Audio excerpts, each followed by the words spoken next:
Boa tarde, boa noite, meus amigos. Eu me chamo Mário Godoy e nosso propósito aqui seria tecer breves comentários acerca da prova de Direito Civil do concurso de analista do TJDFT. A prova foi relativamente fácil. As proposições de rápida compreensão, salvo uma ou outra que comportaria algum tipo de dubiedade. Mas, sem mais delongas, vamos dar início à análise das proposições deste concurso, focando a parte Direito Civil. Acompanhem, por favor, a leitura. Na proposição 64, a violação do cadáver contraria direito da personalidade, sendo, por isso, vedada, ainda que mediante autorização. Eu diria que a proposição é dúbia. Por quê? Porque ela faz uso da palavra violação. Violação tem a ver com destruição, profanação, até mesmo a prática de necrofilia se enquadrariam aqui dentro dessa palavra, que comporta um sem número de sentidos. Meus amigos, a bem da verdade, a disposição do cadáver para depois da morte é aceita para fins científicos ou altruísticos. Para fins científicos ou altruísticos, a pessoa pode dispor do seu cadáver para depois da morte. Então, se o CESP interpretar violação como disposição, a proposição poderia ser considerada como correta. Porém, se o CESP interpretar violação como profanação, a questão poderia ser tida como falsa, ou vice-versa. Então, a ideia é que a expressão violação torna a questão um pouco dúbia, o que faz com que eu me sinta impossibilitado de dar o seu gabarito. Vejamos agora a proposição 65. A pessoa jurídica, embora protegida em relação a alguns direitos de personalidade, pode dispor livremente do seu nome, podendo cedê-lo, aliená-lo ou até mesmo a ele renunciar. Outra proposição dúbia. Dispor livremente significa o quê? Se nós interpretarmos livremente como dispor de maneira totalmente desapegada aos pressupostos legais, realmente a proposição ficaria falsa, porque para renunciar, ceder ou transmitir o nome, é preciso que se observem os pressupostos da lei. Agora, se interpretarmos livremente, no sentido de que a pessoa jurídica tem a liberdade de ceder, de renunciar, de dispor do seu nome, a proposição poderia ser tida como correta. Então, mais uma dubiedade apontada aqui, que também me deixa impossibilitado de dar o gabarito da proposição. Vejamos a seguinte. Os bens imóveis distinguem-se dos bens móveis, entre outros aspectos, pelo fato de estarem sujeitos à hipoteca e comodato, ao passo que os bens móveis estão sujeitos a penhor e mútuo. Proposição falsa. Aqui podemos dizer com segurança. Meus amigos, bens fungíveis são objeto de comodato, ao passo que bens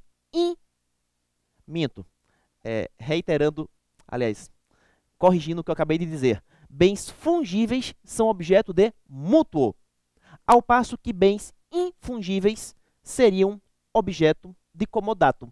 Então, vamos deixar o mútuo para os bens fungíveis e o comodato para os bens infungíveis. Na verdade, a diferenciação entre móveis e imóveis não interfere aqui, já que mútuo e comodato aplicam-se a outras classes de bens, fungíveis e infungíveis. Bens fungíveis sendo objeto de mútuo, bens infungíveis sendo objeto de comodato. Por essa razão, eu daria a proposição como falsa. Passemos à próxima. Considere que Roberto, com o objetivo de fraudar seus credores, tenha alienado seus bens a Flávio. Nessa situação, o prazo decadencial para que esse negócio seja anulado será contado do dia em que os credores tiverem ciência da alienação dos bens.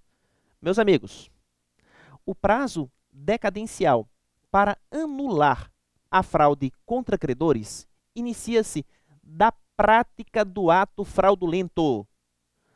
Do dia em que o ato fraudulento foi praticado, começa a contagem do prazo decadencial para anular a fraude contra credores. Percebam que a proposição fala em ciência da fraude. Na verdade, é a prática do ato fraudulento que serve de marco inicial para a contagem do prazo, razão pela qual consideraria a proposição falsa. Apenas corrigindo o gabarito. Observem aqui. Vou colocar aqui que a proposição é falsa. Vejamos a proposição 68.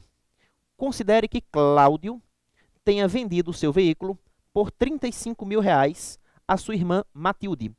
Nessa situação hipotética, o negócio jurídico é classificado como aquisição por ato inter vivos, derivada, bilateral, a título oneroso e consensual. Proposição realmente correta. Primeiro, trata-se de uma compra e venda. Compra e venda é um negócio inter vivos. Sem falar que, através da compra e venda, a propriedade do comprador deriva da propriedade do vendedor. Portanto, a base que serve para a aquisição da propriedade por conta do comprador é exatamente a propriedade pertencente ao vendedor, sendo firmado um negócio jurídico entre ambos. Logo, temos uma aquisição derivada. Além disso, compra e venda é um negócio bilateral. Bilateral porque envolve uma duplicidade de declarações de vontade. Temos tanto a declaração de vontade do comprador como a declaração de vontade do vendedor. Negócio bilateral. É um negócio oneroso porque envolve contraprestação. A prestação de uma das partes corresponde à contraprestação da outra. E, finalmente, é um negócio consensual. Consensual porque se aperfeiçoa com o acordo de vontades. Correta a classificação da compra e venda. Portanto, daria a proposição 68 como correta. Passemos à próxima.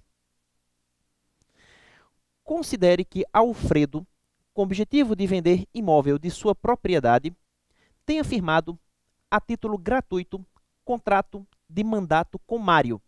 Nessa situação hipotética, a partir da formalização do contrato, Alfredo não poderá impedir a realização do negócio, salvo se ficar demonstrada a incapacidade civil de Mário. Eu colocaria a proposição realmente como falsa. Por que falsa? Porque aquele que outorga mandato pode revogá-lo. O mandato é essencialmente revogável. Portanto, sendo revogado o mandato, fica impedida a realização do negócio jurídico. Então, percebam que a proposição diz, observem, que Alfredo não poderá impedir a realização do negócio. Pode sim. Para tanto, basta que Alfredo revogue o mandato. Proposição falsa. Passemos à próxima. 70. Com consentimento dos pais biológicos, a adoção de criança ou adolescente poderá ser realizada mediante escritura pública firmada em cartório. Proposição falsa. Qualquer adoção só se constitui por sentença judicial. Necessariamente, a adoção tem que se constituir através de sentença judicial. Falsa, portanto, a proposição 70. Passemos a 71. A adoção, forma de colocação da criança ou adolescente em família substituta, pode ocorrer com ou sem anuência dos pais biológicos. Eu daria a proposição como correta.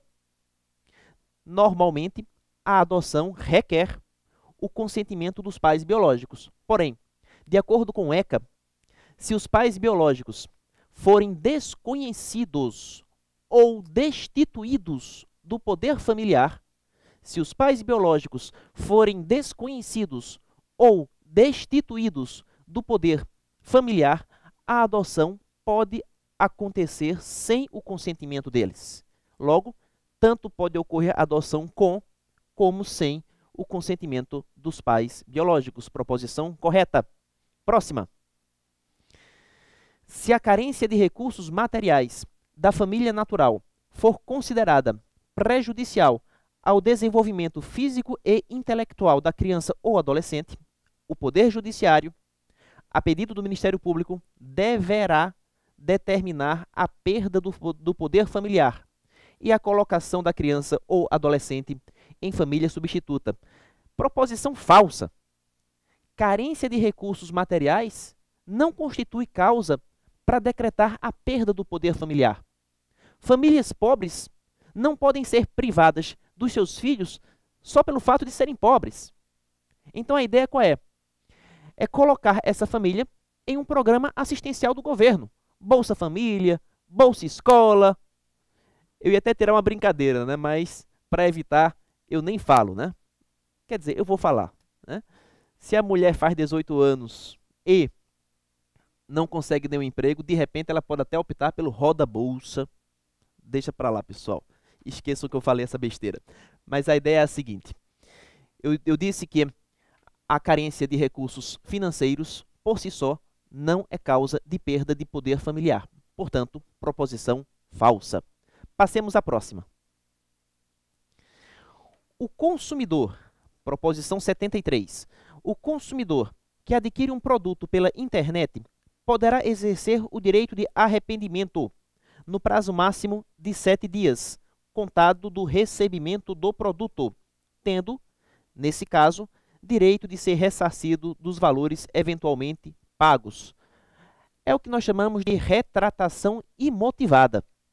Ou seja, se arrepender do negócio sem declinar o motivo. Realmente, consumidor que realiza compra à distância, por exemplo, através de correspondência, através de internet, pode exercer o direito de arrependimento sem precisar motivar, dentro do prazo máximo de 7 dias, contados do recebimento do produto. E uma vez se arrependendo, o consumidor deve ser ressarcido de todas as despesas que fez. Na verdade, o risco aqui é do empresário. O empresário fornecedor é que deve assumir o risco de o consumidor se arrepender. Proposição correta, portanto. Passemos a 74. O fornecedor que ofertar no mercado produtos importados de natureza composta, componentes e peças, não se obriga a fornecer componentes nem peças de reposição dos produtos por ele importados. Obrigação aplicada aos fabricantes nacionais, enquanto não cessar a fabricação dos produtos compostos. Proposição falsa. Os importadores equiparam-se a fornecedores.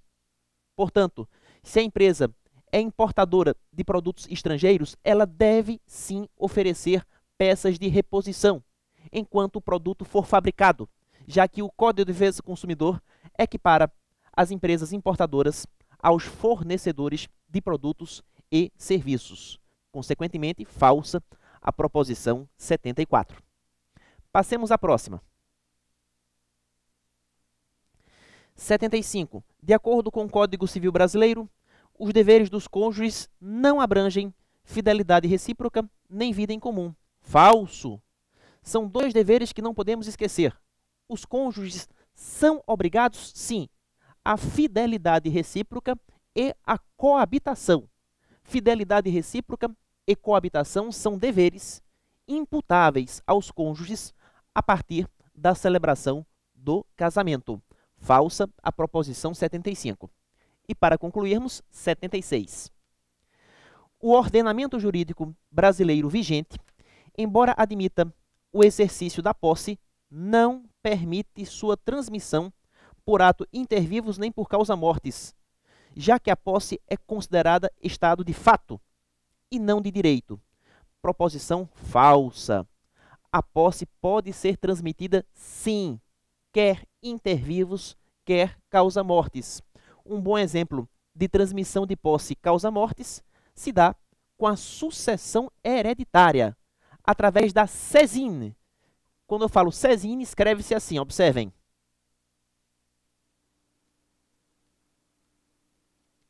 Ses in significa a transmissão da posse que pertencia ao falecido à pessoa do herdeiro, fenômeno que acontece a partir da morte do decujus. Logo, posse pode ser transmitida por ato inter vivos ou por ato causa mortis, sendo a transmissão causa mortis o direito de ses in. Proposição 76, falsa. E aqui encerramos nossos comentários. Como perceberam, tirando as duas primeiras proposições, as outras foram de fácil resposta, sem maiores polêmicas, sem maiores questionamentos. Reprodução textual daquilo que diz a lei. Meus amigos, boa sorte nesse concurso. Espero que vocês tenham sido aprovados. Foi um prazer enorme compartilhar essas informações nesse domingo ensolarado. Aqui em Recife faz sol e eu deixei de estar na praia para compartilhar essas informações com vocês. Um grande abraço e até nossos próximos encontros. E alto lá, não esqueçam, preparação para MPU é espaço jurídico. Estamos aqui com uma bateria de questões excelente para que vocês possam detonar na preparação para o MPU. Não deixem de acessar o nosso site www.espacojuridico.com e lá matriculem-se no curso preparatório do MPU. Claro, ninguém é obrigado a fazer o curso com espaço jurídico. Só faz quem quiser ter certeza da aprovação. Abraço a todos.